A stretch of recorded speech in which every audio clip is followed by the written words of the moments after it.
Hello, hello, hello, hello. On se retrouve aujourd'hui en live avec Swan. Je vais attendre qu'elle se connecte pour l'inviter pour parler de comment se démarquer dans ses contenus grâce à sa personnalité. C'est une des questions, je pense, que je reçois le plus souvent en MP ou par mail dès qu'une cliente souhaite déléguer ses articles de blog, etc. La grosse crainte, c'est de se dire ma personnalité ne va pas ressortir. Est-ce que je peux faire mettre ma personnalité, etc. dedans sans que ça dérange, etc. Donc je me suis dit que ce serait génial d'inviter Swan pour en parler un petit peu sa spécialité. J'espère que vous m'entendez bien. N'hésitez pas à me le dire dans les commentaires. Hello, hello. Hello. Est-ce Ah que bah tout le monde avec m'entend? hop, moi je t'entends super bien en tout cas. Ok, eh ben parfait. Je vais bien tenir mon petit micro. Comment ça va tout le monde? T'es arrivé super à l'heure, tu vois, il y a tout le monde qui est en train d'arriver. Parfait. Franchement, j'étais presque arrivée après toi. Alors attendez, je cherche un filtre où je ressemble à peu près à quelque chose. Euh... Oh, je pourrais mettre celui-là, ça serait drôle, mais vous voyez pas. Ah oui, il faudrait que tu montes ta caméra du coup. Du coup, Hop. bon, je vais te laisser te présenter après, mais j'étais un petit peu en introduction en train de dire que c'était souvent un sujet que je recevais en mail et en MP, et que souvent, quand on créait du contenu ou quand on déléguait à quelqu'un sa création de contenu, bon, notamment pour les blogs, puisque moi c'est ma spécialité, on avait peur de pas pouvoir mettre une part de soi, mettre ses traits de caractère, mettre sa façon de parler, etc. Que ça poserait problème, que ça se faisait pas, etc. Donc je m'étais dit que c'était la bonne occasion pour t'inviter et en parler avec toi et avoir Carrément. ton retour de professionnel sur le sujet. Avec grand, grand plaisir. Alors, s'il y en a qui ne me connaissent pas, donc je m'appelle Swan et ça veut dire printemps en vietnamien. C'est assez fou puisque bah, c'est ma saison préférée et c'est vrai que depuis que je me suis lancée dans l'entrepreneuriat, tous mes printemps ont été des gros challenges. Il s'est passé beaucoup de choses. Je suis passée d'illustratrice à graphie-illustratrice, à brand designer et là, cette année, à mentor et créatrice de contenu parce que c'est vraiment ce qui me va le mieux, je pense. Et mon objectif, c'est vraiment d'accompagner notamment les solopreneurs et solopreneuses qui veulent se démarquer, qui veulent avoir un impact positif à travers leur business, leur projet professionnel, mais qui ne savent pas justement comment se démarquer, comment avoir une identité de marque forte. Et donc, justement, je mets mon expérience au service de ces personnes et ça passe par à la fois aborder le côté business, le côté branding, évidemment, et aussi le côté bonheur slash, entre guillemets, développement personnel que j'essaye d'infuser de plus en plus. Mais voilà, en gros, c'est ça l'idée. Bonjour à toutes et à tous. Et justement, ouais, je suis ravie de pouvoir vous parler un petit peu de faire ressortir sa personnalité, en quoi c'est intéressant, pourquoi ça peut justement être bah, un atout pour sa réputation, même si c'est pas forcément évident. Donc, bonjour à toutes et à tous. Pour ceux qui viennent de ta communauté du coup et qui me connaissent pas, moi c'est Sandra, je suis rédactrice web SEO et j'aide principalement des entrepreneurs à faire briller leurs projets grâce à des articles de blog qualitatifs, etc. Et dedans, évidemment, on joue sur la personnalité à fond, on joue sur les qualités, etc. de la personne, et c'est souvent ce qui peut poser problème. Parce qu'on a l'impression qu'avec avec le SEO, etc., on est complètement bloqué là-dessus, qu'on est obligé de robotiser tous nos contenus et tout. Et je voulais un petit peu casser les codes aujourd'hui, quoi. Yes, c'est ça qu'on veut. Cassons les codes, on casse tout. Je voulais peut-être commencer par te poser une question qui revient un petit peu que j'ai abordée avec toi aussi. On en reparlera après dans l'accompagnement, mais de savoir comment on peut être soi-même dans ses contenus et est-ce qu'on peut tout partager? Hmm, c'est une très bonne Deux grandes question. questions. Ouais. Alors, deux questions. Première question, comment être plus soi-même dans ses contenus? Je pense que déjà, il faut que ça parte d'une volonté. Si on n'est pas du tout à l'aise et que vraiment ça nous terrorise, bon, bah, autant avoir une marque plus classique, qui a ses propres valeurs, son propre message, sa propre personnalité et on se détache de nous-mêmes. Mais si on a vraiment envie, d'axer notre marque, d'axer notre business sur notre personnalité, il faut vraiment avoir cette envie de partager. Alors, justement, on peut mettre un peu plus de nous dans un cadre qu'on a défini. Donc, on n'est pas obligé d'être à 100% nous-mêmes parce que peut-être dans l'intimité, c'est un exemple que j'aime bien prendre, on est une personne très séduisante, peut-être on aime sortir, on aime faire la fête, on aime séduire, plaire à des personnes j'allais dire du sexe opposé, mais pas forcément, plaire à d'autres personnes. Et c'est pas forcément cohérent, c'est pas forcément pertinent de le faire quand on a un business et quand on veut certes parler de soi, mais on n'est pas, je sais pas si on est comptable ou assistant juridique, on n'a pas forcément besoin de faire ressortir cette facette de nous, séducteur ou séductrice. Ce qui est intéressant, ça serait de savoir qu'est-ce qu'on est prêt à partager ou pas, déjà avec quoi on est à l'aise, et est-ce que ça serait pertinent par rapport à ce qu'on propose, par rapport au marché dans lequel on est, même si évidemment le but, ça peut être aussi de se démarquer par rapport au marché, et aussi de voir la cible en face. Est-ce que c'est quelque chose qui va lui plaire, l'attirer? Est-ce que ça va permettre de créer de la connexion?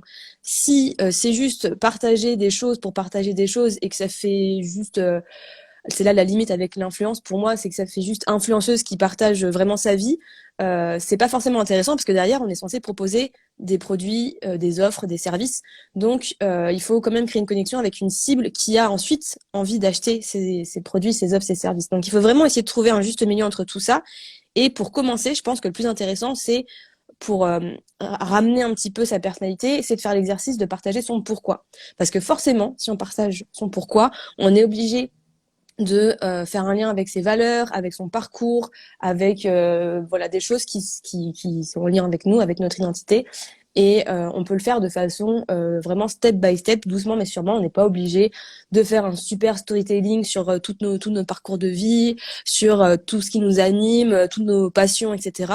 Il faut juste commencer un petit peu, pas à pas, à partager des choses qui nous tiennent à cœur ou qui expliquent un petit peu pourquoi est-ce qu'on fait ce qu'on fait, pourquoi notre business existe, par exemple.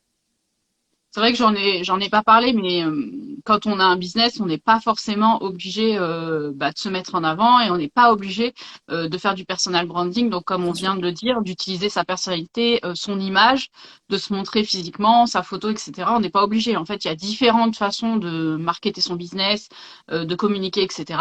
Il y a le fait, comme tu le disais, de communiquer en faisant du branding, donc en ayant une identité de marque, etc., mais en mettant en avant son logo, son entreprise, etc., etc.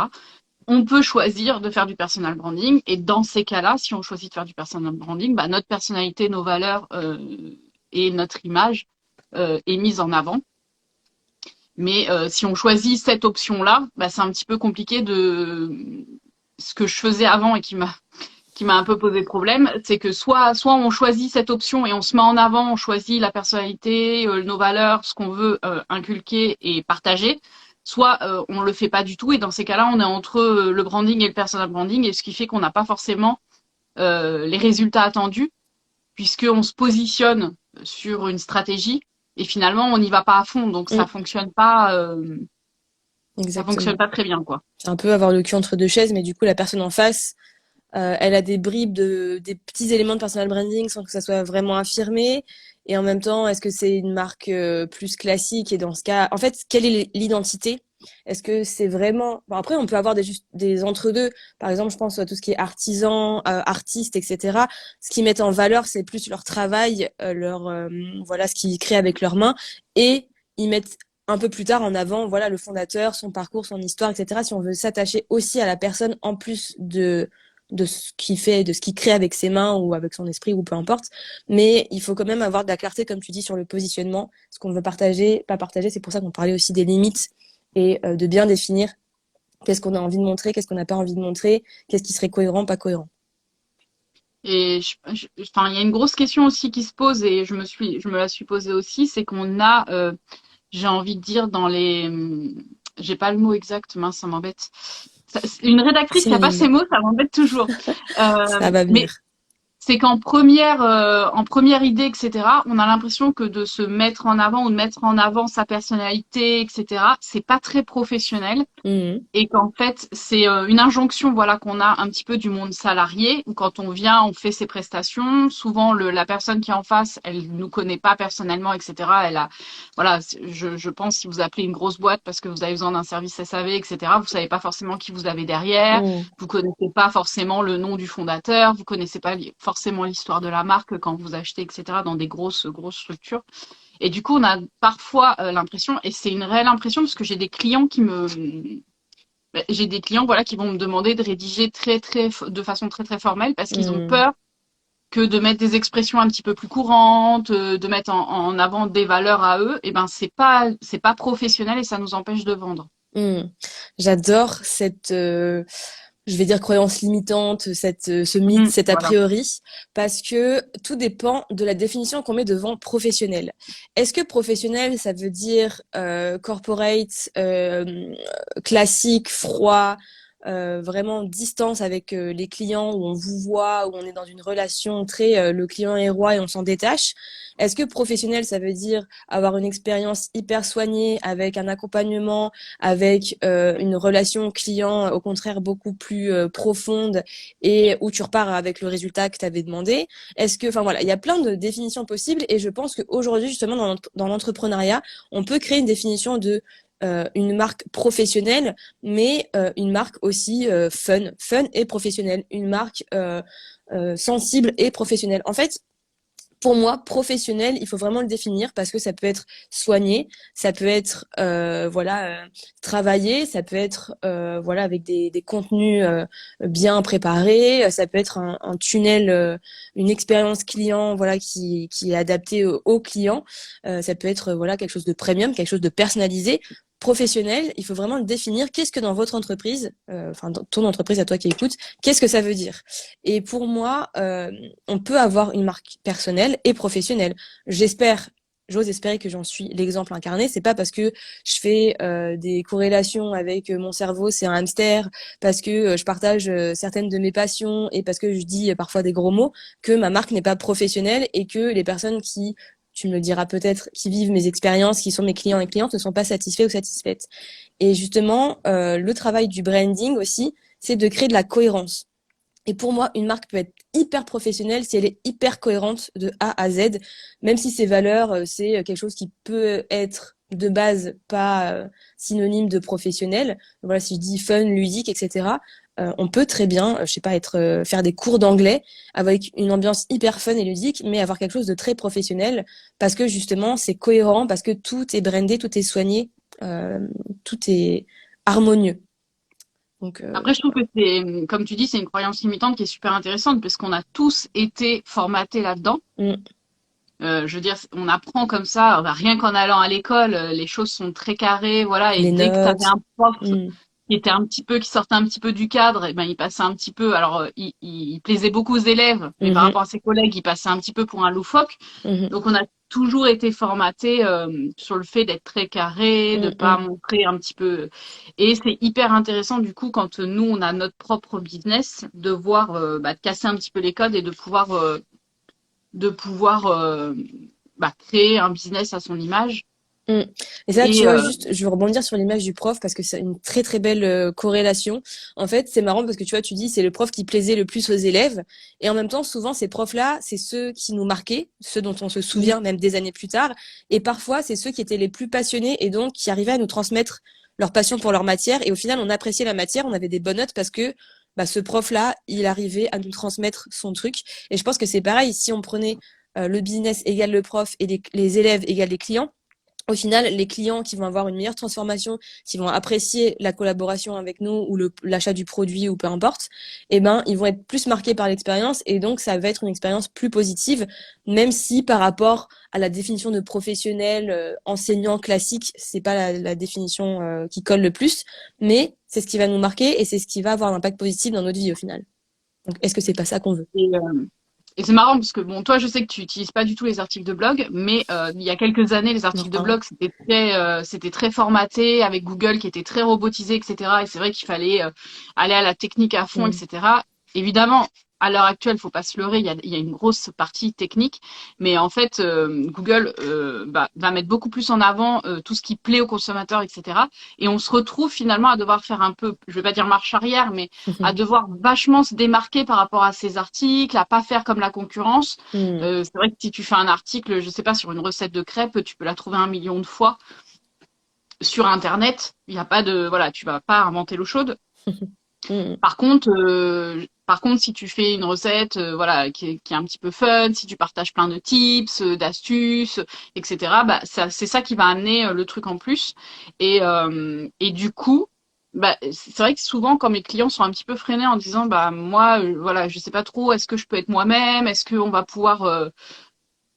je vais pouvoir retranscrire leur personnalité dans les articles de blog puisque mes clients me délèguent les articles et ils ont un petit peu peur que ça puisse pas se faire, alors qu'au contraire, on cherche que ça en article de blog. Mm. Et du coup, enfin, c'est vrai que c'est super intéressant, mais ça casse un peu les codes de ce qu'on avait l'habitude, quoi. Mm. Ouais, c'est clair, mais tant mieux en même temps parce que je pense que bah ces codes-là, ils sont bien, mais il faut aussi que, comment dire, que Internet en général, même que la société évolue aussi dans le sens où on a besoin de plus en plus, j'ai l'impression, et puis depuis le Covid, hein, logique, d'humains. Et donc, on n'a pas forcément envie de lire un article de blog qui est, comme tu dis, un peu robotisé, un peu, bon bah voilà, le titre, on met les ingrédients, on met la recette avec juste des verbes étape par étape hyper chiant. Alors même si ça peut correspondre à plein de Obligé. pardon, plein de gens qui n'ont pas le temps, mais en effet, une personne qui est j'en sais rien, maman ou qui a un mode de vie qui nous ressemble et qui partage des recettes avec des conseils, des tips, des façons de batcher ou j'en sais rien, ça va pas avoir on va pas avoir le même lien avec la personne et justement on peut avoir envie de la suivre, on peut avoir envie d'en savoir plus, de la suivre sur ensuite Instagram, sur YouTube ou sur d'autres plateformes. Et en effet, j'ai pas d'article de blog parce que j'ai changé de plateforme de mon site et puis j'ai pas remis mes anciens articles parce que voilà, j'étais pas à l'aise avec, j'avais envie de les refaire et donc j'ai pas pris le temps. Mais clairement, c'est un truc qui est hyper puissant pour se faire connaître. Et il faut se dire aussi que quand on crée une marque personnelle, c'est pas juste faire un compte Instagram où on partage des choses qui nous plaisent et on donne un peu de valeur. Pour moi, il faut aussi penser à la visibilité, comment se faire remarquer, connaître. Et donc, ça peut passer par les articles de blog, ça peut passer par YouTube, ça peut passer par les Reels, puisqu'on voit que il y a une tendance générale. Mais ouais, je pense qu'il faut miser là-dessus et essayer de garder sa personnalité aussi pour être apprécié pas que pour le fond, mais aussi pour la forme. Et en parlant d'articles de blog, je pense à JNJ, I Don't Think I Feel. Je sais pas s'il y en a qui connaissent ou si tu connais. Ouais, tu connais. Si vous ne connaissez pas, allez regarder. Et et ces deux filles, Julia et Julie, pour le coup, elles arrivent à avoir des articles de blog hyper intéressants, avec énormément de valeurs, de conseils, productivité, entrepreneuriat, etc. Mais aussi à amener leur petite touche, leur personnalité. Et c'est ce qui donne envie ensuite, je trouve, de les suivre un peu de partout, à s'inscrire à la newsletter, etc. Et de connaître les coulisses aussi de leur business. Et en parlant d'elle, d'ailleurs, ça me fait penser que ce qui est intéressant, enfin, j'avais envie d'enchaîner sur les erreurs à ne pas commettre, mais du coup, ça va dedans. C'est qu'en fait, on Mm. parle de mettre sa personnalité. Bon, on parle dans les articles, mais on parle dans les contenus de façon générale. Ça peut être dans les vidéos YouTube, dans les posts Instagram, comme tu as dit, dans les TikTok, peu importe, en fait. Mhm. Mais en fait, ce qui est important aussi, c'est de savoir qui est sa cible, qui est la cible Mm. qui est votre cible, etc. Et c'est vrai que certains, c'est pas une question de se limiter, etc. Mais si votre business c'est d'écrire pour des avocats sur un sujet très sensible, etc. Évidemment, on va pas aller écrire un article de façon fun et rigolote. Voilà, Mm. on met sa personnalité quand ça le nécessite. On s'adapte, etc. Donc il y a peut-être des limites à mettre sa personnalité, où on peut mettre des petits bouts, où on peut. Je sais que t'adores parler de jauge ou de pourcentage, Mhm. mais je pense que c'est exactement ça, voilà, dans les traits de la personnalité. Ou peut-être que ce qu'on va faire ressortir, par exemple, sur un article ou sur un contenu, une vidéo, etc. Si on a une cible qui est très sur un sujet sensible, avec un des professionnels, voilà, ça va peut-être être son système de l'organisation, ça va peut-être être sa rigueur, ça va peut-être être, voilà. C'est vrai qu'on parle beaucoup de côté fun, de côté, voilà, mais il n'y a pas que ça, évidemment, dans la personnalité, dans les valeurs qu'on peut partager. Mm, mm. Oui, on a plein de soft skills, donc qui sont des compétences, bon, traduit, ça serait douce. En fait, on a les hard skills qui sont vraiment les compétences pures et dures. Bah, toi, rédiger les articles, comprendre comment fonctionne le SEO, accompagner les personnes, etc. Et on a aussi des soft skills qui sont plutôt dans la manière d'interagir avec les gens, notre façon de travailler, notre façon de s'exprimer, la relation qu'on peut créer avec la personne en face. Et ça aussi, c'est des choses, comme tu dis, qui sont chez certaines personnes avec une jauge, un pourcentage qui sont peut-être naturellement très fortes et que pour le business on a envie de réduire, au contraire qui sont pas très fortes et qu'on a envie d'augmenter ou qui vont rester à leur jauge de base. Mais c'est ça qui est important, c'est de définir qu'est-ce qu'on va mettre en avant, qu'est-ce qu'on va pas mettre en avant dans notre profil pour que la personne en face, comme tu disais, la cible, elle s'y retrouve, elle connecte et elle ait envie justement de travailler avec nous, pas que pour ok, je veux un article, je veux de la rédaction d'articles, mais je veux de la rédaction d'articles avec Sandra parce que sa façon de faire, son organisation, potentiellement le fait qu'elle soit maman, son côté dynamique, son côté ouvert d'esprit, peu importe, toutes ces raisons-là aussi. Et donc, ça efface aussi, ça c'est un point important, ça peut effacer, entre guillemets, la concurrence. Parce que certes, des rédactrices, il y en a j'allais dire des centaines, mais bien plus, mais les rédactrices qui ont le profil et les soft skills et la personnalité de Sandra, bah, il y en a qu'une. C'est super important. C'est clair. Et du coup, ça rentre un petit peu dans le cadre de, je voulais te demander quelles étaient les erreurs à pas commettre. Mm. Donc ça rentre un peu là-dedans. Je sais pas si tu en as d'autres qui te viennent en tête comme ça, parce que je t'interroge comme ça de but en blanc. Pas Mais de souci, je réfléchis, des erreurs à pas commettre. Alors, pour moi, ce qui va être vraiment branding pur et dur, c'est, je l'ai dit plein de fois dans mes accompagnements et dans mon contenu, mais ne pas se baser sur uniquement ce qu'on aime ou uniquement ah, la perception peut-être qu'on a de soi et choisir parce qu'au-delà de la personnalité, il y a aussi l'univers qu'on va créer, donc ne pas se baser que sur ses goûts personnels, mais vraiment essayer de se mettre dans la tête de la personne en face. Comment est-ce qu'elle va m'interpréter? Est-ce que si je partage ça, elle va bien interpréter l'identité que j'ai, la personnalité que je veux montrer? Euh, donc ouais, bien poser un cadre. je Ouais, trouve que c'est un point super important de dire de pas se baser que sur ce qu'on aime, sur puisque ses c'est goûts, la ouais. première chose vers laquelle on va. Ouais, naturellement. Donc c'est vrai que c'est un point super important, quoi. Mm. Il faut un petit peu apprendre à sortir de son corps et à vraiment se mettre dans la tête de la personne en face. Et même pour les articles de blog, pour tout, d'un point de vue plus technique, c'est un exercice qu'il faut vraiment faire parce que un article de blog qui est certes très personnalisé où on montre sa personnalité mais qui ne parle pas à la personne en face et on met juste en avant ce qu'on aime, nos hobbies, nos passions, ce qui fait qu'on est une personne très très cool, c'est bien. Mais si en face la personne n'a pas de point de connexion avec nous et qu'on attire la mauvaise cible, bah au final c'est un peu passer du temps, mettre de l'énergie sur un article de blog, un contenu qui va au final passer à la trappe et ça serait vraiment Et dommage. tu vois, je me demandais pourquoi tout à l'heure je parlais de JNJ et que j'ai enchaîné sur le fait de faire des trucs très avocats, très machin et tout. C'est Mm, parce que, en fait, je sais pourquoi je voulais parler d'elle. C'est parce que, du coup, dans une des filles, c'est Julie, si je dis pas de bêtises, qui est rédactrice web SEO. Donc, ouais. du coup, forcément, c'est une professionnelle de la rédaction, etc. Mais quand tu lis ces articles de blog, ils sont, comment on dit, ils sont, en fait, leur cible à elles, c'est des entrepreneurs débutants et elles échangent des conseils, elles donnent des tips, etc. pour que tu puisses, et elles ont des formations qui te permettent de mettre en place, Mm, quand tu es débutant, du contenu qui est impactant, une organisation, etc., etc. Donc quand tu lis ces articles, en fait, elles banalisent beaucoup mm, euh, le côté très technique SEO, etc. Et c'est là où tu vois que c'est leur cible, parce qu'évidemment, Julie, c'est une pro. Donc si elle parle vraiment très technique, etc., ouais. elle va peut-être utiliser un langage différent, pardon. Elle va peut-être être allée plus poussée dans le Mm, mm, référencement, dans ses réflexions, etc. Mais c'est pas ce qu'elle partage forcément en article de blog, puisque c'est pas forcément sa cible. Et c'est là c'est pour ça que je voulais parler d'elle. C'est là où ta personnalité, ton expérience, ton expertise, etc., où tu as la jauge, etc., de se dire, est-ce que tu veux former et elle formerait par exemple des rédactrices web avec une formation pour les rédactrices web, elle aurait sûrement pas le même mm, vocabulaire. ouais. Euh, elle parlerait d'une technicité plus poussée, une expertise qu'elle a d'ailleurs, Mhm. mais qui Elle correspond pas à choisit sa de. cible. Mm, Et si dans les articles de blog, bah, elle parle très poussé, elle va te parler de termes très techniques, bah, tu vas lâcher l'affaire parce que tu vas te dire, je bah, moi, comprends je rien. voulais juste créer un contenu impactant et ça m'intéresse pas de connaître les trucs hyper pro parce que c'est pas mon métier, quoi. Mm.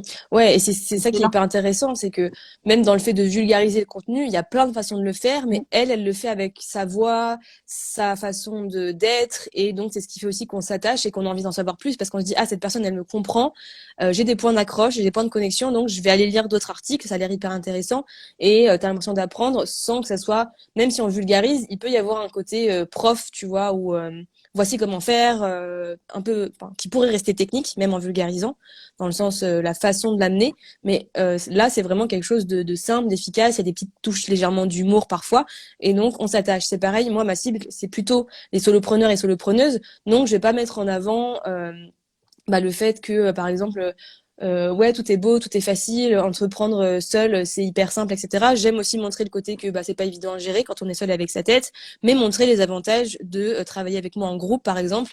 Ça permet justement de sortir de sa petite boîte, sa petite coquille où on réfléchit que à ce qu'on aime, par exemple, quand on fait son branding, mais vraiment de sortir un peu de tout ça. Et c'est ça, c'est vraiment le lien entre notre personnalité, notre vécu, notre expérience et la cible. Qu'est-ce qui, elle, va résonner et comment est-ce qu'on peut l'amener à être attiré par ce qu'on crée, que ce soit article de blog, post Instagram, qu'elle ait envie de consommer ce qu'on a à dire et ce qu'on lui apporte comme valeur.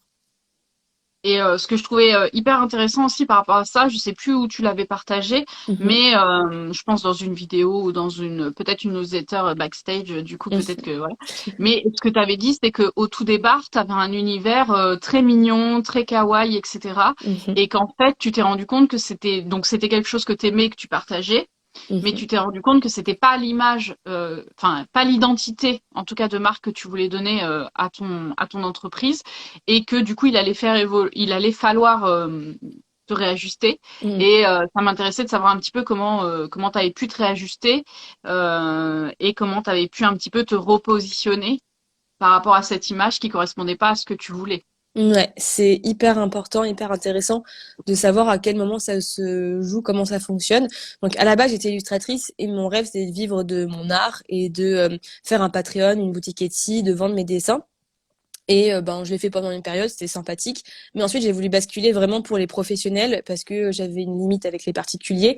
Et donc, j'avais créé tout mon univers et forcément, je voulais être reconnue pour cet univers que j'avais créé. Donc, comme tu dis, un mélange de kawaii et des trucs un peu étranges parce que j'aimais bien mélanger les trucs un peu dark et les trucs mignons.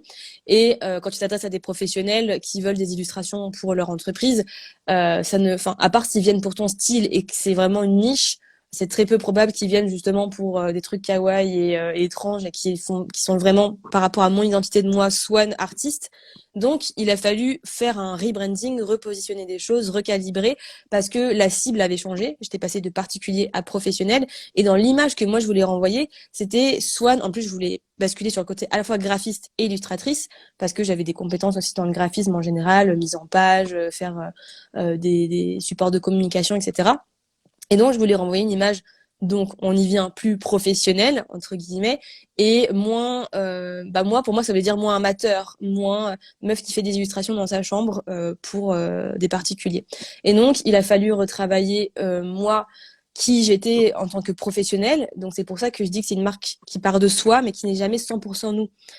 C'est vraiment la Swan dans la sphère professionnelle. Qu'est-ce que je veux montrer le fait que je sois hypersensible et que je chiale devant des Disney. Bon, j'avais pas forcément envie de le mettre en avant, même si j'ai pas de problème à le dire. Mais donc voilà, Ça a changé. donc j'ai revu plein de trucs. Ça a joué évidemment sur les couleurs, sur l'identité visuelle, sur les typographies, etc.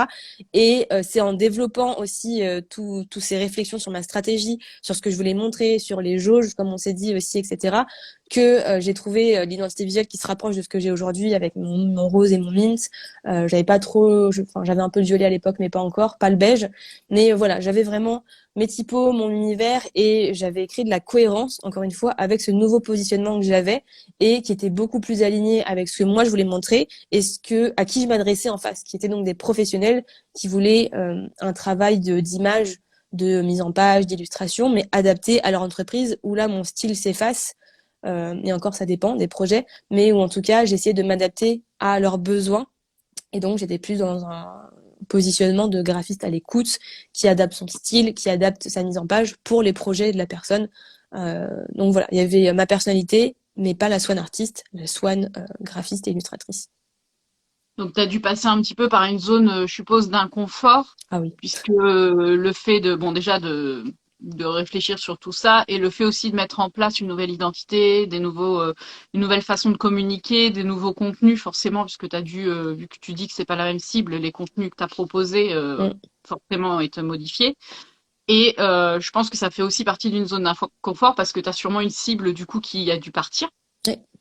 qui se retrouvait plus, ce qui est pas choquant, mais qui peut être un petit peu déstabilisant, je pense, quand toi, tu recommences quelque chose, de perdre une partie de ta communauté et le temps de retrouver une nouvelle communauté, une nouvelle audience intéressée par tes nouveaux, enfin, par tes Mm. nouveaux services ou par ta nouvelle identité. Ouais, c'est vrai que c'est une étape qui est un peu inconfortable, surtout si on s'attache aux likes, aux abonnements et Au nombre. ouais, au nombre. Et moi, j'ai un truc de l'enfance qui traîne où j'aime pas cette sensation d'être abandonnée, d'être rejetée. C'est vraiment quelque chose qui me trigger beaucoup. Et donc, forcément, c'était difficile pour moi parce que j'avais des gens qui étaient fans de mon travail d'illustratrice, qui regardaient mes vidéos d'illustration, etc. Et forcément, bah, d'un coup, quand tu fais une vidéo sur la gamme de couleurs, identité visuelle ou ce genre de choses, bon, bah, t'as moins de vues au début parce que, bah, comme tu dis, il faut recréer une nouvelle communauté. Et t'as des gens qui viennent te voir quand est-ce que tu vas refaire des vidéos sur l'illustration, etc. Désolée, mais bah, j'ai basculé et il faut un peu faire le deuil de l'ancienne Swan illustratrice et laisser une place pour la nouvelle. Mais en même temps, il faut vraiment se dire que l'objectif, c'est de développer un business. Et moi, j'ai toujours ce truc de j'ai besoin de me sentir utile, j'ai besoin d'apporter des choses. Et là, je sentais que ce que j'avais besoin d'apporter, c'était tout ce que j'avais découvert autour de l'identité visuelle, du graphisme, euh, et d'accompagner vraiment des entreprises qui étaient prêtes à me rémunérer à un certain prix aussi, parce que les particuliers, forcément, ils achetaient des illustrations à un prix plus petit, ce qui est normal. Mais donc voilà, c'était aussi, enfin pour moi, c'est aussi un exercice de qu'est-ce que je veux vraiment, quelle image, quel message je veux véhiculer et ben les valeurs, etc. Et se dire, ce rebranding, il est utile parce qu'il va me permettre d'être alignée, cohérente et d'avoir de l'harmonie dans tout ce que j'ai envie de véhiculer en fait. Après, ce que je trouve super intéressant, ça revient encore sur ton idée de jauge, mais c'est qu'en fait, en choisissant de modifier ta cible, tes contenus et ce que tu vas mettre en avant dans ta personnalité pour cette nouvelle cible, ça veut pas dire qu'en fait, t'abandonnes les parties de ta personnalité que tu montrais avant, Mmh, le fait d'aimer ce côté-là, etc. Ça veut juste dire que tu réduis une jauge pour mettre en avant une autre jauge, etc. Et c'est vrai que c'est là où c'est intéressant de dire, bon, bah, pour cette cible-là, qu'est-ce que je peux mettre en avant dans ma façon d'être, qu'est-ce qui peut être intéressant de travailler, etc. Mais ça veut pas dire que t'aimes plus faire de l'illustration, ça veut pas mmh, dire que t'as plus une âme d'artiste, ça veut pas dire que t'aimes plus tout ce qui est mignon et puis un petit peu fantastique, dark, etc. C'est mmh, vraiment cette histoire de jauge de se dire, bah peut-être que bah c'est sûr pour ma nouvelle cible, ça n'a pas de plus-value pour cette cible-là. mmh, Ça veut pas dire que c'est pas intéressant, mais ça veut tout dire à que ça fait. répond pas aux besoins de ma cible. Et dans ces cas-là, je baisse cette jauge-là. Et qu'est-ce que je vais aller rechercher en moi Mmh, euh, qui peut faire écho du coup mmh. et c'est Ouais. pas toujours facile quoi. Et ça me fait un très bon lien avec l'exercice, enfin, ce dont j'avais parlé dans mon programme que tu as suivi, le truc de s'entraîner à faire des liens avec des passions ou avec Mm. des choses, et cet exercice de jongler. Donc, en effet, je pourrais très bien aussi m'appuyer sur ce passif d'illustratrice, d'artiste, pour partager des choses qui seraient cohérentes avec ma cible et avec mes offres aujourd'hui. Bah, par exemple, le fait, j'en sais rien, justement, d'avoir été artiste, c'était parfait pour ma créativité et en même temps, aujourd'hui, après, en faisant des identités visuelles pour des professionnels, j'ai dû à la fois gérer le côté créatif et structurer les choses, organiser, avoir un processus pas à pas, et qu'aujourd'hui, je retransmets dans mon accompagnement, mais ça n'enlève pas la créativité, ça n'enlève pas, comme tu dis, le fait que j'aime les choses mignonnes, et il faut pas non plus se dire que comme on pose un cadre, c'est interdit de sortir du cadre et j'ai dit que je parlais pas de ça, j'en parlerai jamais. Ça peut bouger, mais il faut toujours être aligné avec ce qu'on a envie de partager ou pas et que bah, ça permette de faire quelque chose. Si c'est partager ce que tu as mangé ce midi juste pour partager ce que tu as mangé ce midi, tout le monde s'en fout. Donc ça n'apporte vraiment rien pour le coup. Donc ouais, tout à fait, c'est hyper intéressant. Et d'ailleurs, il y a des gens qui continuent de me suivre de l'époque où j'étais illustratrice parce que c'est intéressant pour eux de voir mon parcours et potentiellement peut-être que plus tard ça sera des clients. On sait pas en fait. Mais la personnalité fait que il reste. Oui, et d'ailleurs, tu vois, en parlant de ça, et j'ai eu moi-même le problème, c'est que souvent quand tu te dis, bah, qu'est-ce que du coup tu veux mettre en avant dans tes contenus de ta personnalité, ta façon d'être, etc. Et ben parfois, la première réaction que t'as, c'est de te dire, bah, j'ai rien de ouf, quoi. Enfin, Hmm, je suis classique, j'ai rien de spécial, et du coup, je vois pas trop ce que je peux mettre en avant. Je vois pas trop ce qui me démarque, je vois pas trop ce qui peut me mettre en avant. Voilà, j'ai une vie tout à fait banale, j'ai un caractère classique, j'ai rien de spécial. Et quand j'écris des articles, enfin, voilà. Souvent, quand je commence à déléguer, etc., maintenant, je fais toujours une visio avec mes clientes parce que si je leur envoie un questionnaire en leur demandant un petit peu ce qu'elles ont envie de mettre en avant, Hmm, les traits de caractère ou ce qui leur définit leur contenu, bah en fait, j'ai zéro réponse. hmm. Euh, Donc, c'est des trucs basiques, quoi. Bah, elles veulent montrer leur expertise, elles veulent Oui, gagner des voilà. clients, elles veulent montrer qu'elles sont professionnelles, Hmm, elles veulent que les gens leur fassent confiance. Voilà des choses qu'on a tous envie en tant que professionnels. Mais quand je fais un Zoom et que du coup on va discuter 1 heure, et ben ça va permettre, en fait, la personne elle va pas du tout penser. En fait, elle est pas en train de se dire que je suis en train pas de l'évaluer, mais tu l'analyses. de l'analyser un petit peu et de voir ce qui va ressortir en fait. Si c'est quelqu'un qui arrête pas de faire par Hmm. exemple des métaphores, si c'est quelqu'un qui banalise beaucoup les choses, si c'est quelqu'un qui va être Qui est très dans dynamique. l'humour, Hmm, voilà, ou qui répète plusieurs fois les choses pour être sûr que tout le monde a compris et du coup qui a une façon de parler très instructif dans le partage d'éducation, etc. Donc ça me permet moi de voir un petit peu et de cibler hmm, c'est pour ça aussi que je demande souvent, je trouve que les contenus sont super intéressants, mais souvent je leur demande quelles sont leurs sources ou ce qu'ils peuvent me partager. hmm. Et je leur demande si c'est eux qui l'ont fait ou pas. Parce que par exemple, si tu me partages ton contenu Instagram, ça m'intéresse de savoir si c'est toi qui fais tes Ah posts. oui. Hmm, Si tu as des anciens articles de blog, est-ce que c'est toi qui les as écrits, etc. Parce que moi, le fait d'aller lire, d'aller voir comment ta façon d'aborder les choses, etc. Bah en fait, toi, tu t'en rends pas compte, mais tu partages déjà par défaut des traits de caractère hmm, que moi je peux réutiliser après, quoi. hmm. Donc Tu t'imprègnes de tout ça, en fait. parfois, on se dit qu'on n'a rien de spécial. J'étais la première, voilà, quand on a fait l'accompagnement et tu nous dis qu'est-ce que, voilà, vous pouvez mettre en avant. Franchement, je voyais pas trop. Hmm, Euh, Ça m'a vraiment. D'ailleurs, j'ai bloqué un petit peu. Heureusement qu'on avait des échanges parce que j'ai bloqué dessus. Et au final, on ne demande pas de trouver non plus un trait de que personne personnalité n'a. Hmm, extraordinaire, etc. Et tes clients, c'est pas ça qu'ils vont rechercher forcément chez toi non plus. Ils peuvent chercher le fait que tu sois organisé, ils peuvent chercher le fait que tu simplifies tout et que du coup, quand ils sont avec toi, bah, ils comprennent exactement de quoi on parle. Ils n'ont pas l'impression d'être face à un expert et d'être pris un peu pour, voilà. mhm, Ils peuvent chercher aussi le fait que tu sois très disponible. mhm. Que tu t'adaptes facilement ou au contraire que tu aies une vie de maman et que tu comprends que c'est un peu le bordel et qu'on fait tous au mieux. Ils peuvent chercher, comme tu dis, toi tu partages beaucoup tes hauts et tes bas, donc ils peuvent chercher un entrepreneur qui a la même expérience qu'eux, qui Hmm, comprend exactement que bah, c'est pas toujours évident et que c'est pas toujours lisse ou en croissance. mhm. Donc je trouve que c'est intéressant, enfin c'est vraiment intéressant de se dire aussi que voilà, quand on parle de se démarquer face à sa personnalité, ça veut pas dire qu'on est en train de vous dire de trouver un trait de caractère ou quelque chose d'extraordinaire dans votre personnalité. Hmm. Voilà, il y a des gens qui ont évidemment, il y a des gens qui ont des compétences enfin, Des voilà, talents de fou. voilà, Hmm. des talents de fou. Tu parlais d'artistes, etc., qui ont un talent extraordinaire que la majorité des gens n'ont pas forcément. Et Mais il y a encore, ça se forcément, travaille. Hmm. voilà, mais ça peut être dans ces cas-là la rigueur, le travail, voilà. Mais ça peut être mais vous avez forcément des choses, la façon d'aborder les choses, la façon de parler, le vocabulaire que vous utilisez, tout ça, c'est des traits de personnalité. Si vous parlez de façon très formelle, si vous êtes très familier, si vous faites toujours une référence au Disney, ou ou par rapport, si vous avez une culture cinématographique très grande et que voilà, il y a plein de choses en fait qu'on peut mettre. Je pense aussi à Milena de Orga Milena qui fait beaucoup de templates Notion sur l'organisation et qui partage et qui met tout ça à la sauce Disney. Hmm, hmm. Bah, elle retrouve forcément en face des gens qui ont envie Ah de oui. désacraliser l'organisation de son business et qui ont envie de s'amuser un petit peu et de retourner un petit peu dans l'enfance et de mettre un petit peu de joie et puis voilà. Hmm, hmm. Donc donc je trouve que c'est intéressant aussi de désacraliser un petit peu ça et de se dire que quand on parle de se démarquer par rapport à sa personnalité, c'est pas de trouver un talent ou de trouver un trait de personnalité qui est enfin, qui est unique. Mm, mm.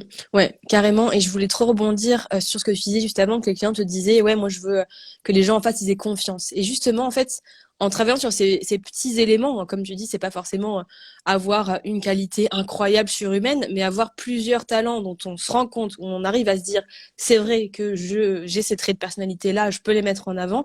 Mais en fait, forcément, on va avoir plus confiance en quelqu'un qui assume ses traits de personnalité et qui sort un petit peu du lot que une personne qui a l'air toute lisse, toute parfaite, qui ne fait jamais un truc de travers ou qui ne partage pas du tout, qui est opaque. C'est vrai que moi, ça fait partie de mes valeurs, la transparence, mais quelqu'un qui est trop opaque, on va pas forcément avoir envie de lui donner confiance. Encore une fois, tout dépend de, voilà, si c'est pour des trucs juridiques, par exemple. Et encore, je sais pas s'il y en a qui connaissent Madame la juriste, Sarah. Elle Mm. fait des trucs de conformité, de droit, et pourtant, elle y va avec sa personnalité. Et justement, c'est ce qui fait que ça fait moins peur, je pense. Il y a des personnes qui ont moins peur de ce côté-là juridique, administratif, parce que elle le rend un peu plus, voilà, Mm. voilà, c'est ça, exactement. Donc, si vous voulez que les gens aussi aient confiance en vous, il faut pas avoir peur de montrer quelques facettes de vous. Et comme tu dis, c'est pas forcément des trucs incroyables, mais c'est d'assumer ces choses qui sont peut-être chez vous un petit peu plus euh, poussées que la majorité, ou en tout cas que vous assumez, que vous mettez en avant. Encore une fois, c'est se mettre en avant de façon sans non plus être en mode mon Dieu, je suis la meilleure, regardez-moi, etc. Mais j'ai des qualités et si ces points que je te montre, si ces soft skills, ces traits de personnalité te parlent, bah peut-être qu'il y a une collaboration à faire ensemble. Et je trouve que ce qui est intéressant, c'est que ça fait vraiment le parallèle à une relation, c'est-à-dire que quand on choisit un prestataire, etc., on crée une relation euh, professionnelle, amicale, ou voilà. On travaille ensemble pour faire grandir votre business, etc. Et ça fait un petit peu écho à la relation amicale, etc. C'est-à-dire qu'on met en avant des traits de personnalité ou des choses que l'on est réellement. Voilà, c'est l'authenticité quand même. On va mettre en avant certaines choses qui font écho certaines valeurs qui font écho dans notre business. On va forcément avoir une phase d'inconfort puisque il va y avoir des gens qui vont nous quitter. Mhm. Moi, c'est un petit peu ce que je suis en train de, voilà, de voir un petit peu, parce que comme je me réaligne par rapport à l'accompagnement, bah, j'ai forcément des gens qui se désabonnent, que ce soit les newsletters, Instagram, etc., puisque il y a des personnes, et c'est normal, qui trouvent pas forcément écho aux nouvelles valeurs que je veux partager, etc. Mais il y a aussi des personnes qui arrivent, qui nous découvrent parce que ça fait plus écho. Et après, ce qui est important de se dire, c'est qu'on n'a pas besoin non plus est-ce que c'est un petit peu comme les articles de blog, est-ce qu'on a besoin d'avoir 1 million de personnes qui passent sur notre contenu, qui sont abonnés à nous, qui lisent nos articles, mais qui achèteront jamais parce que Mm. finalement, on les intéresse pas du tout? Ou est-ce qu'on se dit qu'on préfère 1000 personnes, par exemple, sur notre compte, mais que dans les 1000 personnes, il y a 80% qui soient réellement intéressés, qui sont prêts à convertir. Et voilà, donc c'est aussi un chemin qu'il faut savoir, c'est que voilà, quand on construit, comme chaque marque, quand on met en avant des choses, bah, il y a forcément des gens qui vont partir, qui seront pas satisfaits. Ça peut nous mettre, enfin, pas satisfaits, pas Ils sont pas satisfaits, qui se alignés. reconnaîtront, Mm. voilà, et qui se reconnaîtront pas dans ce qu'on partage. Ça peut nous mettre en inconfort, puisque c'est jamais agréable, Oui, le bah, rejet. voilà, le rejet ou de pas se sentir, de voir que certains traits plaisent pas, ça c'est vrai que c'est pas forcément Mm. agréable. Mais après, je pense qu'il faut prendre du recul et il faut voir aussi, faut garder en tête ses objectifs, ce qu'on veut, et prendre du recul par rapport à ça, quoi. Mm. Ouais, c'est pour ça que le personal branding, c'est intéressant de se poser bien la question au début, est-ce que c'est quelque chose qui nous va ou nous va pas, notamment comme tu disais avec la relation avec le client. Parce que là, ces peurs qu'on a de, ah mon Dieu, il y en a qui partent, etc. C'est des peurs du rejet, c'est des peurs de mon Dieu, est-ce que du coup je vais avoir moins de clients? Peut-être, mais est-ce que du coup derrière on va pas avoir des clients qui vont être ceux avec lesquels on a vraiment envie de travailler, avec lesquels on a une relation et qui viennent au-delà, comme je disais, du prix, des compétences, qui viennent pour nous, qui viennent pour vraiment vivre une expérience avec nous. Et moi, je le sais parce que je l'ai vécu avec des clientes que j'ai adorées et enfin même là avec les clientes depuis que je fais du mentoring, etc. C'est vraiment une relation qui est plus libre, qui est plus amicale, parce que les gens Mmh. ont déjà connecté avec moi dans mes contenus, ils voient ma personnalité, ils me voient tel que je suis, tel que je le montre en tout cas dans ma marque personnelle. Et du coup, quand ils viennent, quand ils achètent, ils n'ont pas besoin de se sentir en mode ah il faut que j'écrive bonjour madame, faut que je sois hyper formelle, etc. Non, tu viens comme t'es, c'est un peu McDo, mais venez comme vous êtes. Et du coup, il y a une relation hyper naturelle qui se crée où on n'a pas peur de se dire les choses, on n'est pas dans la retenue, on n'est pas en train d'essayer de contrôler son image. Non, et puis on partage des joies ensemble, on partage les moments plus compliqués, les blocages, comme tu disais, etc. Et on essaye de s'en sortir ensemble. Et c'est une relation qui est beaucoup plus humaine. Donc si c'est quelque chose qu'on a envie de développer, bah certes, il y a des moments où les gens vont nous rejeter, où il y a peut-être des gens qui vont se dire, mais qu'est-ce que c'est que cette personne qui partage des trucs de sa vie, on s'en fout. Bah c'est pas notre cible. Et c'est ok, et c'est pas grave, et elle passera Et, son chemin.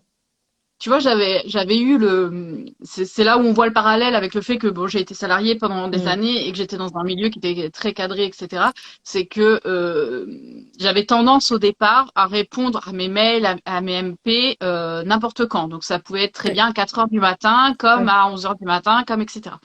Et il y a un moment où, je sais plus, j'avais discuté avec certaines personnes et on m'avait dit, bah non, ça va pas ce qu'il faut que tu fasses, faut que tu remettes un cadre, tu réponds de 8 heures à 16 heures, en dehors des périodes de boulot, c'est plus les périodes de boulot, tu vas habituer les gens à ce qu'ils te répondent au tac au tac, que ton client, il va se permettre de te demander une mission à 19 heures pour 19h30, etc. Donc sur le coup, je me suis dit, mais oui, c'est vrai, tu vois, c'est comme dans le salariat, une fois que tu as quitté le boulot, tu as quitté le boulot, etc.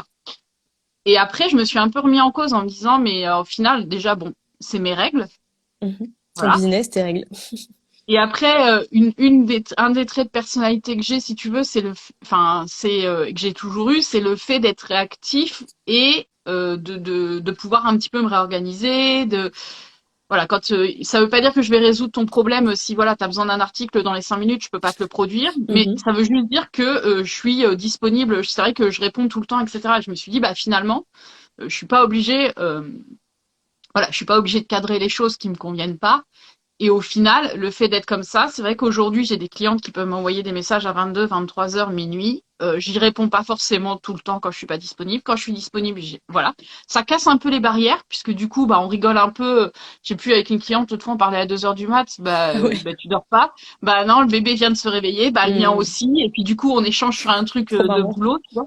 Et ça crée une relation. Finalement, c'est ça la relation que j'avais envie de dire. Enfin, que j'avais envie de créer aussi, c'est de se dire, bah, voilà, on n'est pas forcément disponible de 8 à 15 heures. À 8 heures, ma cliente va peut-être pas me répondre parce qu'elle a passé une nuit de merde avec son bébé ou parce qu'elle a fait une insomnie. Voilà, moi, je dors très très peu. Donc, des fois, bah, le matin, je suis à la masse et je vais répondre plus tard. Et, et je me dis que voilà, les traits de personnalité, ça attire forcément à moi des gens qui sont un petit peu comme ça ou qui vont, voilà, des fois, j'ai une idée ou j'ai une cliente qui va me faire une demande ou un truc comme ça par MP ou par mail à 5 heures du mat. Mm. Sauf que moi, je sais que je le prends pas comme il faut que tu le fasses maintenant. Je le prends plutôt comme ma cliente, elle a eu une idée, ou Mm. elle a pensé à un truc, elle s'est dit putain, je lui envoie, tu vois, dès que j'y pense, parce que c'est Spontanéité, comme quoi. ça que moi je fonctionne. Mm. Donc voilà, ça attire des gens qui fonctionnent un peu comme toi. Euh, donc voilà, si vous travaillez avec moi, soyez pas surpris de Les 3 heures messages du à match. 2 heures du mat. Après, petit conseil que je peux donner pour ça, tu vois, c'est que moi aussi, alors moi, je sais pas si c'est le côté spontanéité, si. Souvent, plus dans pas les clientes, mais plutôt dans les MP Instagram, parfois j'ai des gens qui m'envoient des vocaux ou des petits messages à des heures où pareil, je ne suis pas censée répondre parce que, bon, bah, voilà, minuit ou 23 heures, etc. Et du coup, ce que je fais, c'est que j'ai enregistré un template de message qui dit désolé, j'ai pas le temps de te répondre tout de suite, j'ai vu ton message, mais je le remets en non lu, comme ça demain, je prends bien le temps de te répondre. Et du coup, déjà, ça me permet de brander mes messages, mes réponses. Et en même temps, moi, en fait, c'est pas que j'ai besoin de montrer que je suis disponible, mais c'est que je déteste avoir les petites notifications rouges à côté des messages ou tu vois, de trucs qui pop. J'ai besoin de voir ce que la personne a à me dire, mais parfois je peux pas lui répondre tout de suite ou j'ai pas envie de lui répondre tout de suite. Donc, comme ça me permet de faire une expérience où la personne se dit, ah ouais, bah, elle a pris le temps, elle va me répondre plus tard, mais elle est dispo et elle est là. Et moi, ça me permet quand même d'enlever mon petit truc de je veux savoir ce que la personne m'a dit, m'a envoyé, tu vois. Ouais, moi c'était plus par rapport à mes clientes, tu vois, et par rapport Hmm. à un trait de personnalité que j'ai, le fait d'être c'est vrai que je suis souvent sur mon téléphone, c'est vrai que j'aime bien répondre rapidement, c'est vrai que et j'ai des horaires pas forcément calés sur les horaires classiques parce que j'ai un sommeil un peu spécial. Mais finalement, ça me frustrait un petit peu de pas être, Hmm. je suis disponible, etc. Et puis j'aime bien le fait aussi de, voilà, de pouvoir, ma cliente, elle a quelque chose, bah, elle pense Hmm. à quelque chose, elle me le dit maintenant. Et puis après, ça m'empêche pas non plus de respecter, voilà, Lucie avec qui je travaille, elle travaille des heures un petit peu plus classiques que moi, bah, je vais pas lui envoyer un message à 4 heures du mat avec des trucs, voilà. Ça c'est du bon sens après, Hmm. mais ça me permet d'attirer des gens qui sont un petit peu comme moi, qui sont des oiseaux de nuit et tout. Et du coup, c'est aussi, voilà, l'attrait de personnalité, ça permet aussi d'attirer des clients qui sont un petit peu, de se taper des discussions avec des clients à 3 heures du mat, tu sais pas pourquoi, ou sur des idées d'un seul coup, des nouveaux projets et tout, donc c'est marrant. Et c'est là où on voit que ça trie, mais à la fois Mm. C'est agréable aussi. ça cible, quoi. Mm, mm. Ouais, c'est pareil dans le groupe là de cet été. Dans les présentations, tout le monde avait dit organiser, organiser, et c'est marrant parce que c'est ce qui est ressorti aussi avec les templates Notion, c'est que du coup le fait d'avoir mis les templates Notion, les gens kiffaient parce qu'il y a ce côté aussi organisation et ça permet, comme tu dis, d'avoir des personnes avec qui on peut élargir aussi et parler d'autres choses et avoir une relation au-delà de bonjour, voici l'article de blog, au revoir, tu vois. Mm. Et du coup, on va pouvoir faire peut-être la transition sur l'accompagnement. Avec plaisir. Qu'est-ce Que nous, que on s'est davantage connus là-dessus. Et comme tu es en plein lancement, enfin, on s'est connus, moi je te suivais, mais, mais comme tu es en plein lancement, j'aimerais bien que tu nous parles un petit peu de Basic to Iconic. avec Et grand plaisir. et il y a quand même une grosse part de personnalité et de se démarquer dans son contenu dans cet accompagnement-là. Donc, il fait vraiment écho à notre live d'aujourd'hui. Ouais, totalement. En fait, pour moi, l'idée de ce programme de groupe, c'est vraiment de transmettre tout le processus que j'ai mis en place avec le temps sur mon propre business et ensuite quand j'étais brand designer sur mes clientes, vraiment en rebranding, comment retravailler son univers, son identité et notamment le fait d'avoir une marque personnelle parce que bah comme on l'a dit pendant tout ce live, ça peut être, c'est pas une obligation d'avoir une marque personnelle, mais ça peut être un élément de différenciation hyper intéressant, hyper fort et si on est OK avec et si on est dans un marché assez saturé, ça peut vraiment permettre de se démarquer et de se sentir aussi fier de son projet. C'est quelque chose que moi, j'aime vraiment mettre en avant aussi. C'est que c'est bien de, de créer du contenu, de créer un business, d'avoir un univers visuel, mais il faut aussi qu'on se sente fier de ce qu'on incarne, de l'image et de se sentir à l'aise avec son partage. Et c'est vraiment ça que j'ai envie de transmettre pour toutes les personnes qui se sentent un peu invisibles, qui sont pas alignées, qui se sentent pas à l'aise avec leur image de marque, vraiment retravailler tout ça pour que la réputation qu'ils arrivent à se construire derrière, ça parle pour eux, qu'ils aient pas besoin d'expliquer, voilà, moi je fais ci, je fais ça, et d'essayer d'être dans convaincre l'autre, mais vraiment avoir une image, avoir une réputation, avoir une identité de marque qui parle d'elle-même. Et voilà, comme toi par exemple, où on est plus aligné avec sa personnalité, où on s'assume plus, où on est fier de ce qu'on a créé, et du coup, théoriquement, normalement, les ventes aussi se font plus facilement, se font plus naturellement, et les gens connectent avec nous à un autre niveau. Donc voilà, pour moi en tout cas, c'est vraiment ça l'objectif. C'est un accompagnement sur 3 mois que tu as suivi première bêta, et c'est vraiment 3 mois assez intenses. Je pense que tu ne diras pas le contraire, mais c'est 3 mois qui permettent de mieux se connaître pour mieux retransmettre ce qu'on a envie de retransmettre dans la sphère plus professionnelle, de poser une stratégie aussi et de pas faire juste en fonction de ce qu'on aime et de faire un peu tout et n'importe quoi, mais d'avoir des bases, des fondations solides, de reclarifier, de repositionner, de faire plein de voilà, de réajustements pour structurer un petit peu son business et sa marque et de développer ensuite un univers et une expérience qui sont uniques à notre marque et qui sont alignés avec ce qu'on a fait en travail de fond pour que la forme soit aussi harmonieuse, on va dire. Je sais pas si c'était très clair, mais c'est l'idée. Ouais, je pense. Après, de toute façon, vous pouvez toujours soit poser des questions là, soit après, comme je remettrai le replay, si vous avez des questions sur l'accompagnement de Swan, je Mhm, mettrai de toute façon tout en description pour que vous puissiez carrément, directement retrouver. Mais n'hésitez pas, même si après vous avez des questions, soit à nous les poser en bien commentaire, sûr. soit à nous envoyer des MP. N'hésitez pas. Surtout que là, les inscriptions sont, si je veux pas dire de bêtises, mais sont ouvertes jusqu'à vendredi. Ouais, vendredi minuit. Donc, il est temps de s'en occuper. Si vous voulez faire du personal branding et remettre tout à plat pour 2023, c'est le C'est le moment. programme. Ouais, c'est le programme du moment. Et ben ouais, j'ai vraiment adoré la première bêta avec toi et donc les 5 autres filles. Et je pense que c'est vraiment une expérience qui permet d'aller en profondeur et de creuser un petit peu plein de choses. Et même toi, je sais qu'il y a eu des moments où tu as eu un peu des déclics. Ça remet en question pas mal de choses. On pense qu'on vient pour faire un petit travail peut-être pas si changeant et au final on reconstruit quand même des choses, on retravaille tout ça. Donc ouais non, j'ai vraiment hâte du Bah, nouveau groupe.